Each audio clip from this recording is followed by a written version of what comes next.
Shalom, shalom, très chers téléspectateurs, que Dieu vous bénisse là, vous nous suivez. Bien, vous êtes dans CGC TV.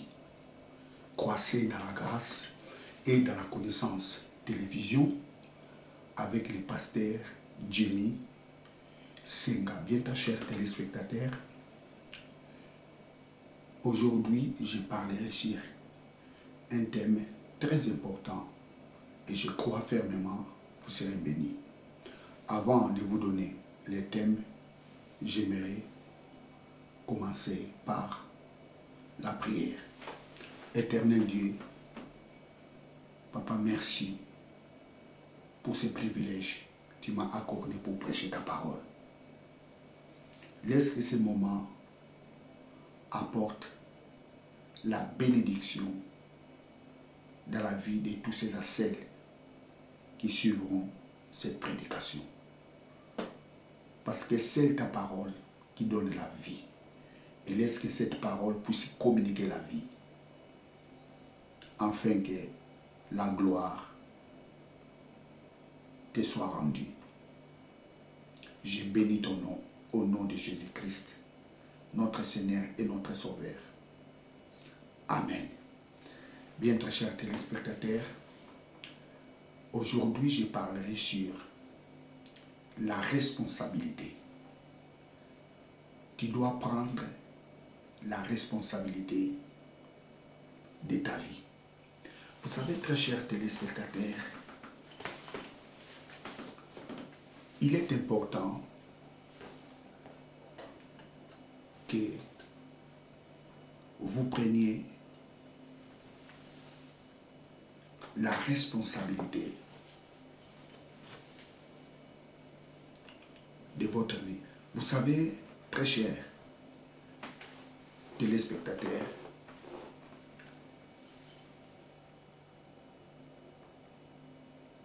dans la vie,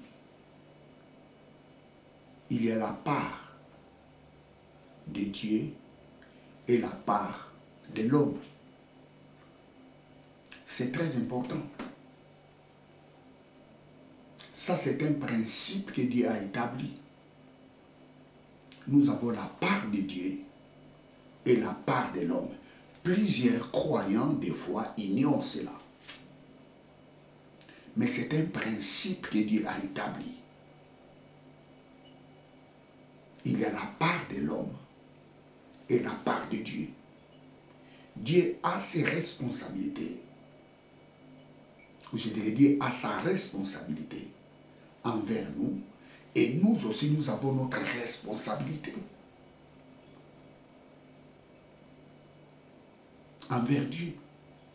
Dieu a ses obligations envers nous. Nous aussi, nous avons nos obligations envers lui. Donc, il y a la part de Dieu et la part de l'homme.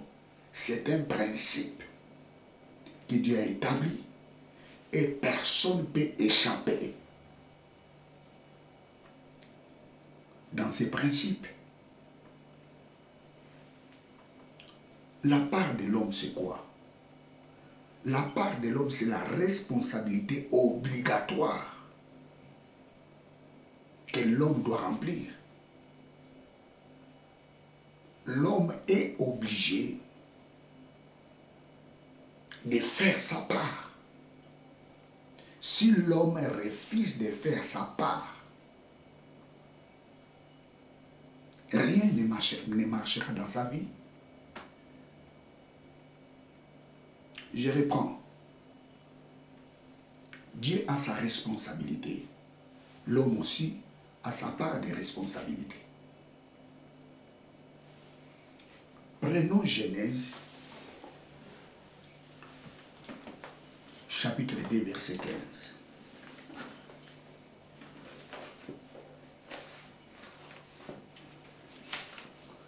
Genèse, chapitre 2, verset 15.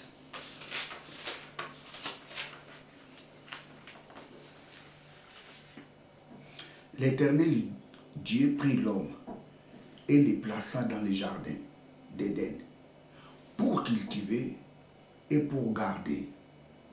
Je reprends. L'Éternel Dieu prit l'homme et les plaça dans les jardins d'Éden pour les cultiver et pour les garder. Ça, c'est la part de l'homme.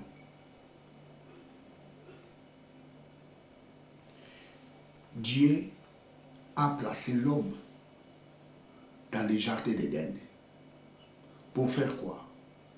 Pour cultiver et les garder. Ça, c'est la part de l'homme. Et quelle était la part de Dieu? La part de Dieu, Dieu a créé toutes choses. Il a créé les jardins. Dieu a créé l'homme. Ça, c'est la part de Dieu. La part de l'homme était de garder et de cultiver les jardins. Ça, c'est un principe. Dieu crée l'homme à son image et à sa ressemblance. Et plus loin, Dieu dit à l'homme, et remplissez la terre. Genèse chapitre 1.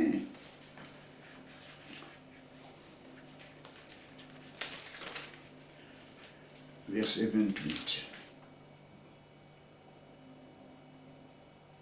Dieu les bénit. Dieu leur dit, soyez féconds, multipliez, remplissez la terre et assujettissez et dominez sur les poissons de la mer, sur les oiseaux du ciel et sur tout animal qui se met sur la terre. Ça, c'est la responsabilité de l'homme. Dieu a créé l'homme. Ça, c'est sa part. La part de l'homme maintenant, c'est de remplir la terre. Ce n'est pas Dieu qui viendra faire ce travail pour l'homme, mais c'est l'homme qui a cette part, qui a cette responsabilité de remplir la terre. Ça, c'est un principe qu'aucun humain peut l'échapper.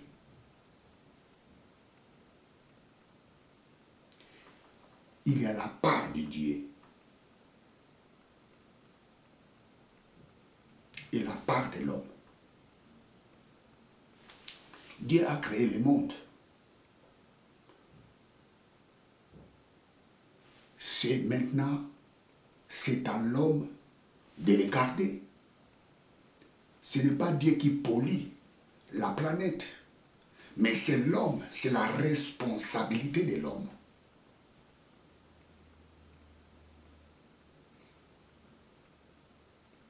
C'était la responsabilité de l'homme de garder, de protéger la planète. Ça, ce n'est pas la part de Dieu. La part de Dieu, Dieu a créé toutes choses parfaites. Et la part de l'homme, c'est de garder et de cultiver les jardins, protéger la terre. Ça, c'est la part de l'homme. Protéger tout ce qu'il a créé, ça, c'est la part de l'homme.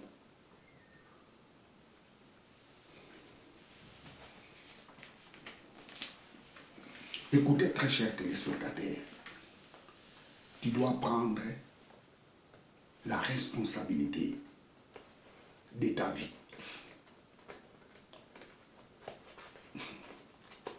Si tu refuses de prendre ta responsabilité, rien ne marchera dans ta vie. Vous savez,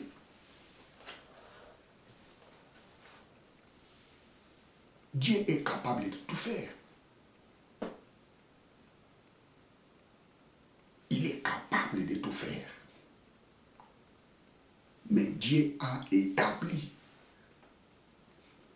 un principe qui est sa part et la part de l'homme. Ça, c'est le principe que Dieu a établi.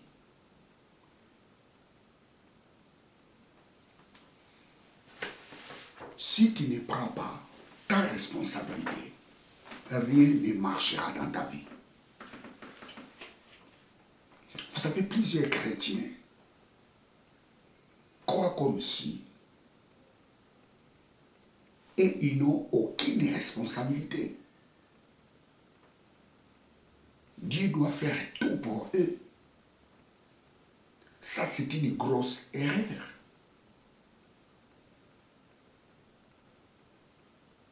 Détrompe-toi, très cher téléspectateur. Je dis détrompe-toi. Tu as ta part de responsabilité.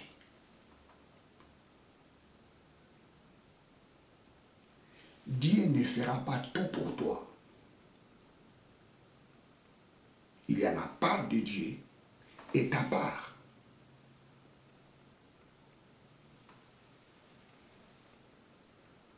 Dieu n'avait pas dit à Adam, je remplirai la terre. Non, il a dit à Adam et Ève, remplissez la terre. Dieu n'avait pas dit à Adam, je garderai et je cultiverai les jardins. Dieu a dit à Adam, gardez et cultivez les jardins.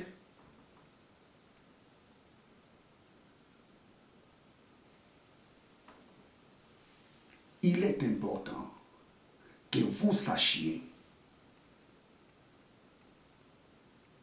que tu as la part des responsabilités.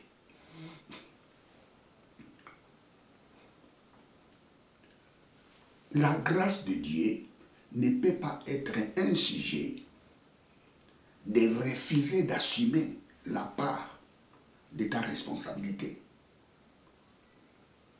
Oui, nous avons reçu l'abondance de la grâce. Mais cela ne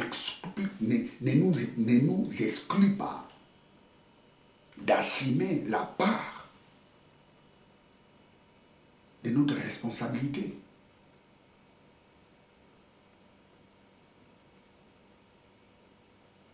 Je reprends, la grâce de Dieu ne peut pas être un prétexte pour que vous refusez de faire ta part.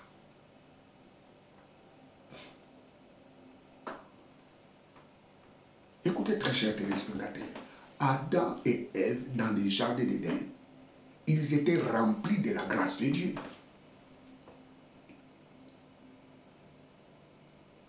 Adam et Ève dans le jardin d'Éden, ils étaient remplis de la grâce de Dieu.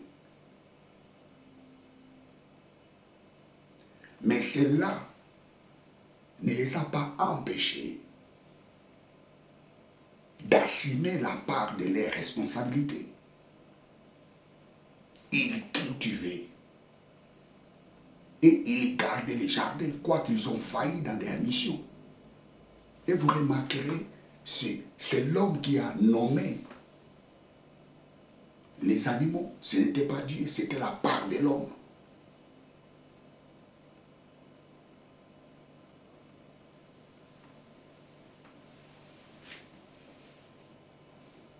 Tu peux avoir la grâce de Dieu.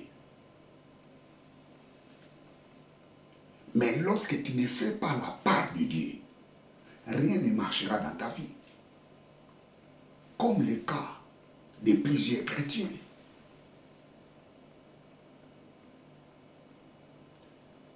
La Bible dit, nous avons reçu l'abondance de la grâce. Nous avons la grâce de Dieu à nous. Et nous avons notre part de responsabilité.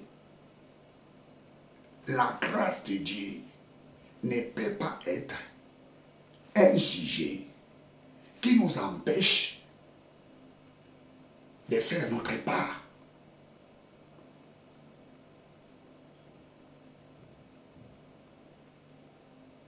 Oh non, moi j'ai la grâce de Dieu. Je croise les bras et Dieu fera de grandes choses dans ma vie. Non, ce n'est pas ça. Ça ne fonctionne pas comme ça. Adam et Ève dans le jardin d'Éden avaient la grâce de Dieu. Ils avaient l'abondance de la grâce. Mais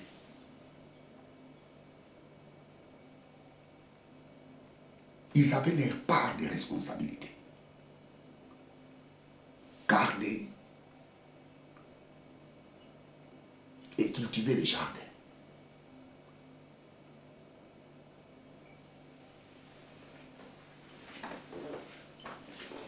Lisons Proverbe 24.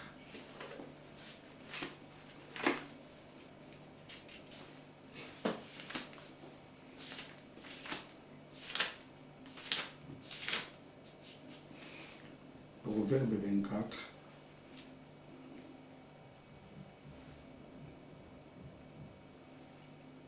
Proverbe 24, 33.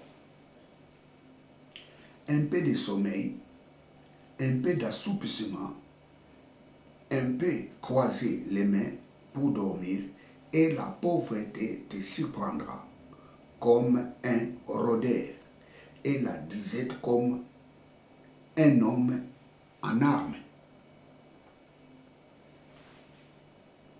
Un peu de sommeil,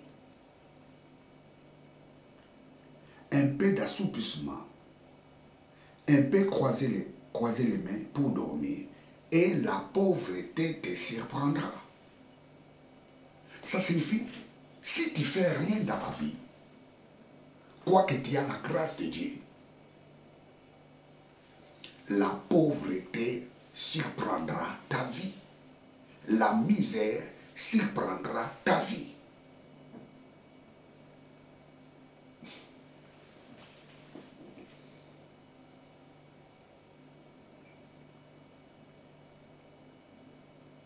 Praise God.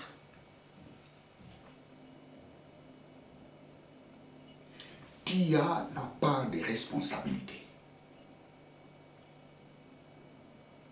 Aller chaque jour à l'église, ce n'est pas mauvais. Participer dans toutes les réunions de l'église, ce n'est pas mauvais. Mais cela ne peut pas être un prétexte de ne pas assumer ta part de responsabilité. Si tu ne fais rien dans ta vie, rien ne marchera.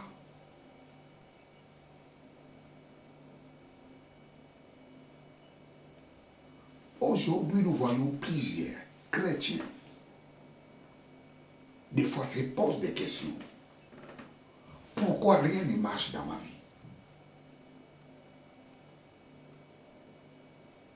Oui, tu peux poser ce genre de questions. Et moi, aussi, je peux te poser la question. Est-ce que tu fais aussi ta part de responsabilité? Tu dois faire quelque chose. Prends la responsabilité de ta vie.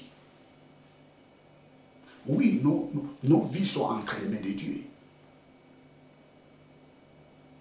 La part de Dieu, c'est de nous protéger. La part de Dieu, c'est de nous bénir. Nous aussi, nous avons notre part.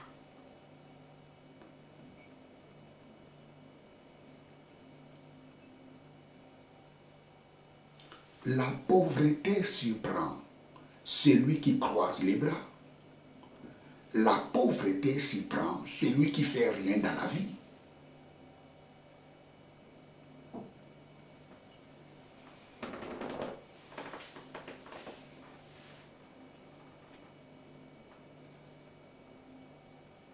Praise God.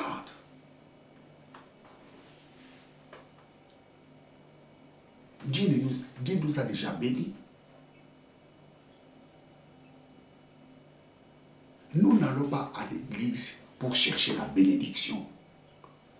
Nous allons à l'église pour écouter la parole de Dieu. Parce que la bénédiction est à nous.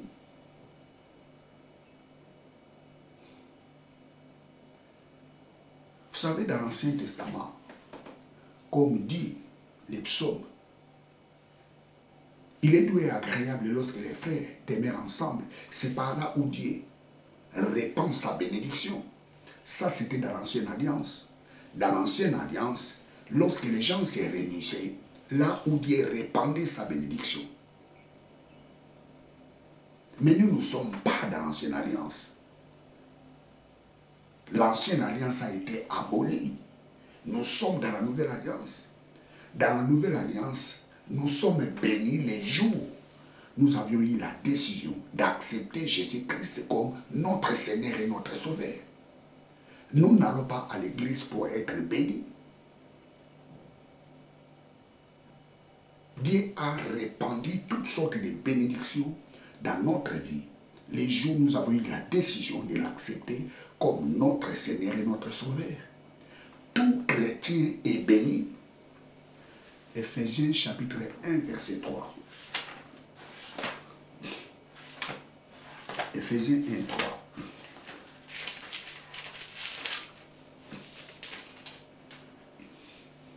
Béni soit Dieu le Père de notre Seigneur Jésus-Christ, qui nous a bénis de toutes sortes de bénédictions.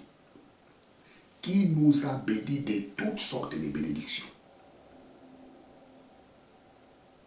Nous sommes déjà bénis en Christ. Nous n'allons pas à l'église pour être bénis. Ça, c'était dans l'ancienne alliance, dont Dieu répandait sa bénédiction lorsque les frères étaient ensemble. Dieu répandait sa bénédiction dans des synagogues. Mais aujourd'hui, nous sommes plus dans l'ancienne alliance. Nous sommes dans la nouvelle alliance. Dieu nous a bénis toutes sortes de bénédictions. Et si vous lisez 1 Corinthiens 3, 20-22, que nous dit la parole de Dieu? Tout est à nous. Tout est à nous. 1 Corinthiens 3.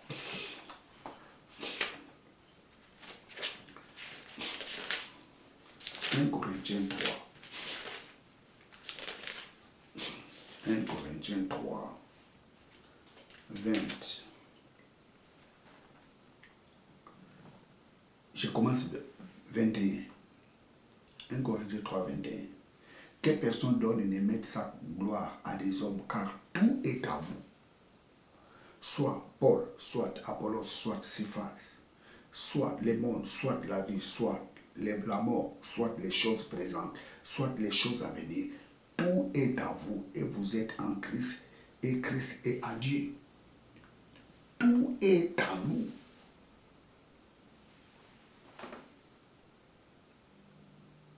Tout est à nous. Les choses présentes, les choses à venir, la vie, la mort, tout est à nous. Vous savez, un jour, j'en parlerai en profondeur sur ces passages. Tout est à nous. La vie est à nous. La mort aussi est à nous. Waouh, waouh, waouh, waouh, waouh. C'est-à-dire, c'est à nous de les gérer. La gloire de Dieu est à nous.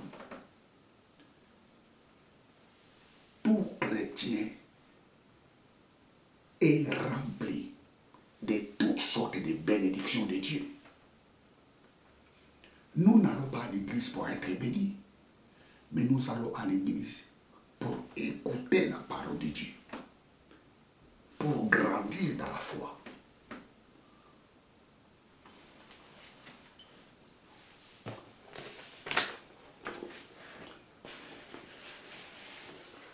J'ai déjà suivi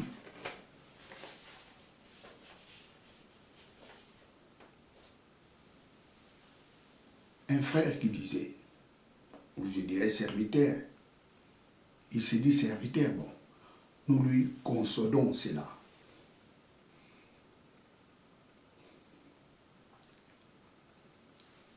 Il s'est dit serviteur de Dieu. Ok. Mais lui, il dit, n'allez pas dans l'église bâtiment.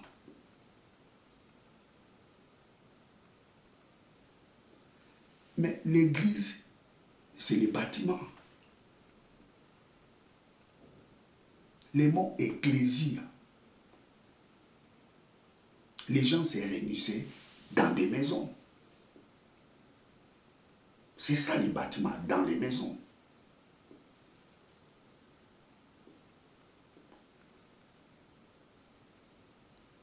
Nous allons à l'église pour écouter la parole de Dieu.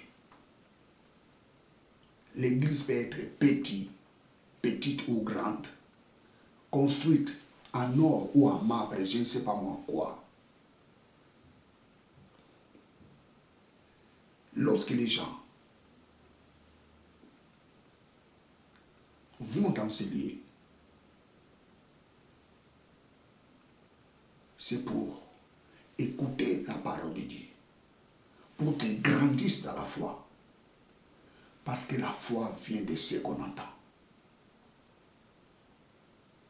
Ce qu'on entend vient de la parole de Christ.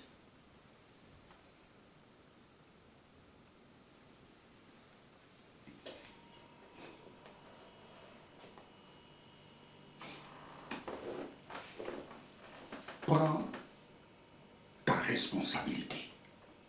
Prends la responsabilité de ta vie. Dieu ne fera pas tout pour toi.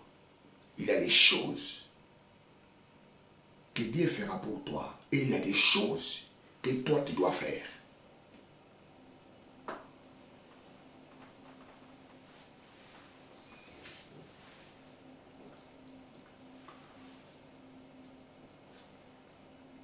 Vous savez, très chers téléspectateurs,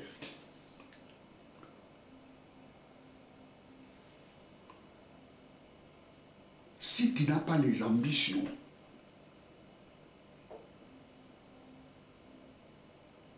dans la vie, tu ne prendras pas la part de ta responsabilité. Lorsqu'on a des ambitions de faire quelque chose,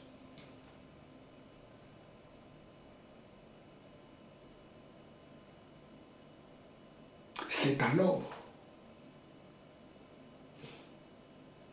tu peux prendre aussi la part de ta responsabilité. Vous savez, très chers téléspectateurs, oui, il y a des gens qui ont des ambitions.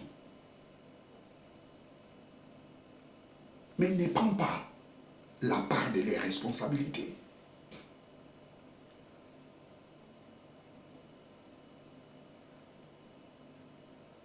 Tu veux faire une formation. Tu as l'ambition de faire une formation. Mais tu ne veux pas s'élever pour faire cette formation. Ce n'est pas Dieu qui fera la formation à ta place. C'est toi qui dois prendre la part de ta responsabilité.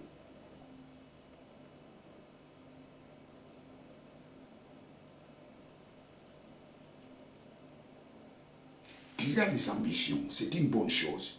Mais tu dois prendre la décision de s'appliquer pour que tu puisses toucher, vivre tes ambitions.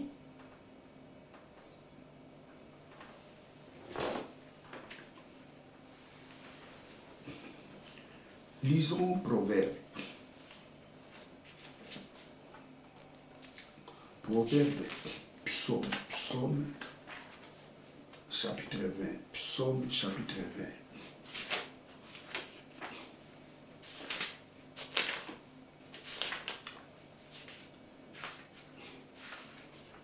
Psaume, chapitre 20. Psaume, chapitre 20. Versets 4 à 5. Qu'il se souvienne de toutes tes offrandes et qu'il agrée tes holocaustes.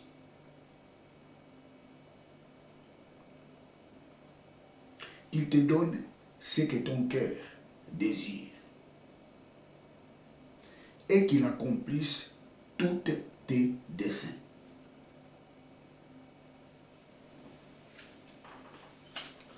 Qu'il te donne ce que ton cœur désire.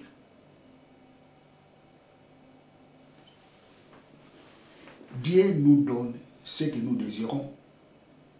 Mais ce n'est pas lui qui nous donne les ambitions. Avoir des ambitions, c'est la part de l'homme.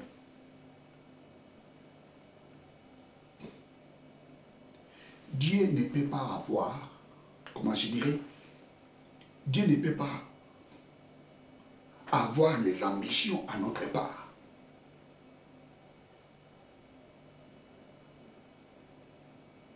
La part de l'homme, c'est d'avoir des ambitions. La part de Dieu, c'est de nous donner ce que nous désirons. Si tu n'as pas les ambitions, Dieu ne te donnera rien. Ça, c'est le principe. La part de Dieu et la part de l'homme. Dieu nous donne ce que nous désirons. Mais Dieu ne nous donne pas les ambitions. C'est nous qui produisons les ambitions. C'est nous. C'est la part de l'homme d'avoir des ambitions. Je reprends, c'est la part de l'homme d'avoir les ambitions. Et Dieu donne ce que nous désirons. Dieu ne peut pas avoir les ambitions à notre part. Ce n'est pas la part de Dieu. La part de l'homme, c'est d'avoir des ambitions. La part de Dieu, c'est de nous donner ce que nous désirons. C'est de nous donner ce que nous désirons. Zéro ambition, tu ne recevras rien de la part de Dieu.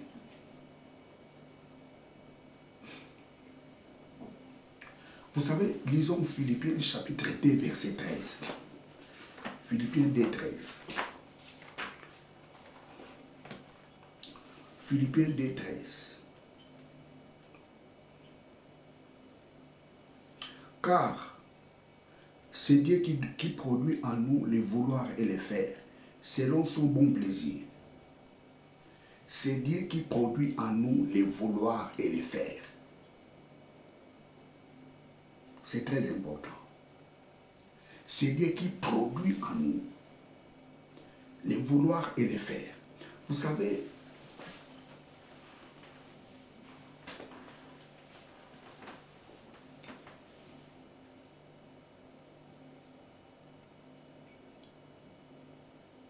j'ai analysé en profondeur ces passages en les comparant avec Psaume, chapitre 20, versets 4 à 5. Dieu donne ce que nous désirons. Et dans Philippiens, chapitre 2, verset 13, Dieu produit en nous les vouloir et les faire. Écoutez, très chers téléspectateurs, les mots télé, vouloir, qui a été traduit par vouloir, signifie volonté.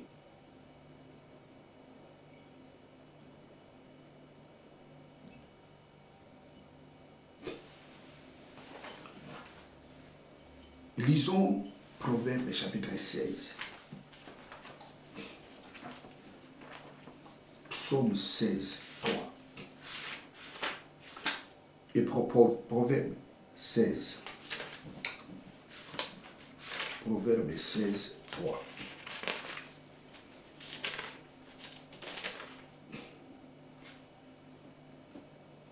Recommande à l'Éternel tes œuvres et tes projets réussiront.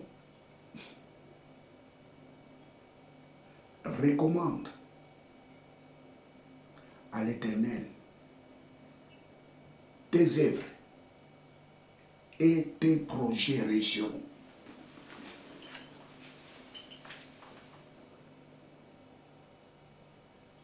C'est l'homme qui fait les projets. Ce n'est pas Dieu.